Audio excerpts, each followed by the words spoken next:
Quick Stops, Volume 3, Number 4. Now, something about me is I'm a massive, massive, massive Kevin Smith fan. I love the View Askew universe. I like to love every movie. I don't think there's a bad movie in that set of movies. Even like Clerks 3 or Jay and Silent Bob Reboot, I think they're not bad. Especially Jay and Silent Bob Reboot. That's a fun movie. And Clerks 3 has its moments, like truly. It's a solid movie. The ending of that movie, kind of a tearjerker. And the beginning of that movie, while they're all playing hockey on the rooftop and that whole opening, I honestly like that movie. Massive Kevin Smith fan. I like anything he does. Honestly, I really want to read that Green Arrow run. Batman Cacophony is terrible though. That is a really, really, that's one of the worst Batman books I've ever read in my life. Honestly, really bad book. Yeah, so we're gonna forget about that. But yeah, Kevin Smith. I'm kind of a Kevin Smith glazer. I can't lie, and I've always wanted to read the Quick Stops stuff because it's kind of like little glimpses, little sections, little pocket sections of the View Askew universe. And this is the first issue. I got it for $1 or $2, so I'm like, let me try it. Let me see what's up with it. I'm glad I got it for $1 or $2. I got it for $1. $1 if you can. $1. Anyways, yeah, because I'm not gonna lie, $5 American for a black and white comic book is ridiculous. It's ridiculous. I'm sorry, Kevin Smith, but that I would never pay.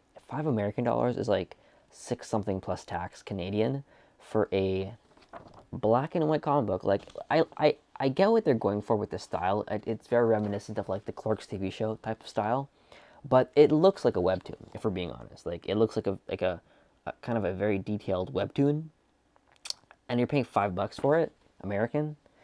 I don't think so, buddy. I do not think so. But what do I think about the story?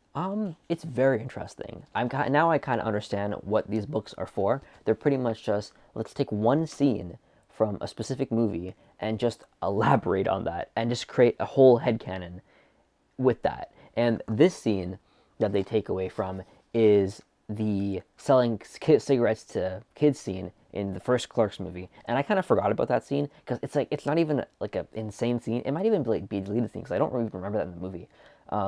But it's just like a very one-off throwaway scene that we're just gonna make a whole subplot out of, and we're gonna reference Chasing Amy and a bunch of other stuff, a bunch of references I probably didn't even catch because I haven't seen the View Askew movies probably in since 2021. It's been a long time since I've seen all of them. I kind of binge watched all of them over a week, but that was like 4 years ago.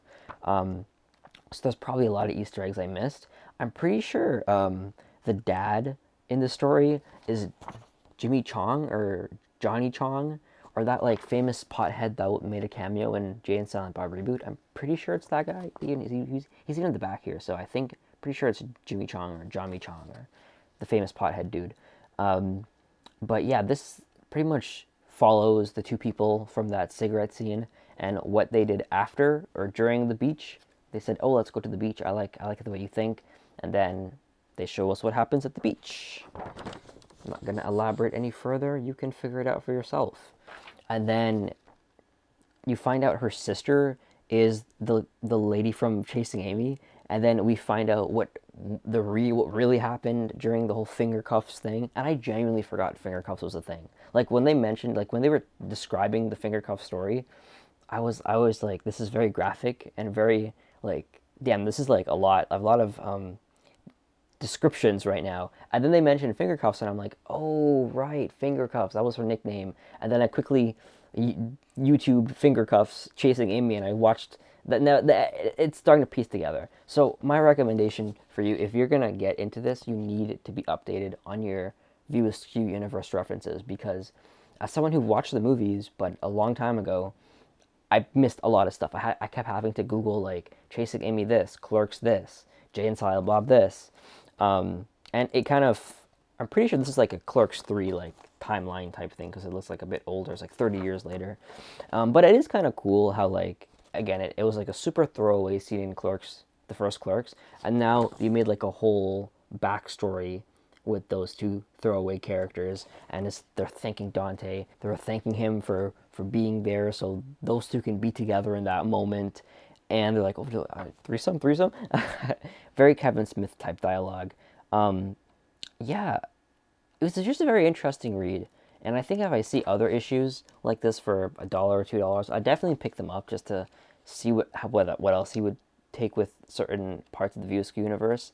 But again, $5 plus tax for a black and white comic book. I don't know about that one, bro. I do not know about that one at all. Also, I feel like I remember hearing, because this book came out like a month ago, but I remember hearing for volume 3, like issue 1 or issue 2 was just like just a recreation of Chasing Amy. Like there wasn't anything new or added on. It was just like a summary of Chasing Amy, which is like the laziest thing ever. Like what the actual hell?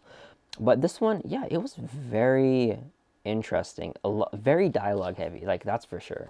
Gonna be doing a lot of reading. A lot of reading. Again, since this is black and white, since the drawings are just so stylized, you're not gonna really recognize anyone. Like I had no idea this was the Alyssa from Chasing Amy. Like even when it's colored over here, it doesn't really look like her at all. And that's another thing where it's like, since there's so many movies in the View Askew universe and there's so many characters, and it's not even like he's taking stories from main characters, he's taking stories from characters that had 45 seconds of screen time. You're not going to recognize them. You're just not, because you're not going to remember them. And if you do remember them, it's not really going to be conveyed properly in black and white. The only people that you'd really recognize is Jay and Silent Bob, because their looks are just so iconic. And maybe Dante and Randall too.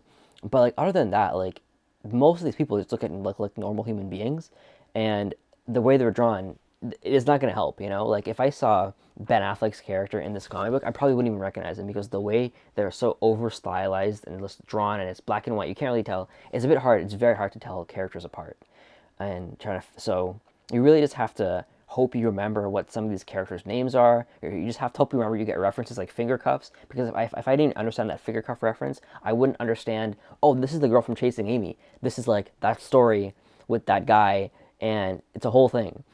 I really wish when they have these references, they could have like those editor's notes where, sometimes those editor's notes like, oh, to understand this, check out Punisher number 15.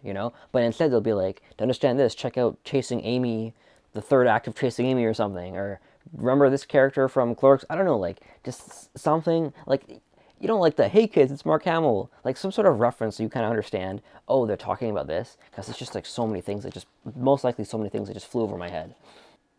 But yeah, again, not a bad read at all. Definitely, definitely, I'll take this book over this any day of the week. Like, at least this respects and honors its source material from the 90s. Unlike this, at least this isn't like kill off characters. At least, hey, even though the art is very stylized and it's in black and white, it's still a more accurate representation of the original characters than this nonsense, honestly. Again, I cannot stop hating this book so much. I hate Spider-Man 94. But honestly, maybe I'm too nice to this book because I just finished reading this and I'm in a bad mood, and this kind of lightened my mood a bit. So maybe that's why I'm going a bit easy on this book. Because again, $5 for black and white is kind of ludicrous, I can't lie. And it's not like Kevin Smith is some like struggling indie artist. Like this dude is a millionaire living in Los Angeles. I think he can afford to price comic books for $4. I think he can. I don't think it would kill him to price them for $4, or at least pay a colorist. I understand it's Clerks. You want to make it black and white, yada, yada, yada. But like, if you're doing like Dogma or Chasing Amy, it's still black and white too. So like, what's your excuse there? You know what I mean? Overall, it was a fun read. I don't really anticipate reading it again, but I would be excited to read another issue from the series.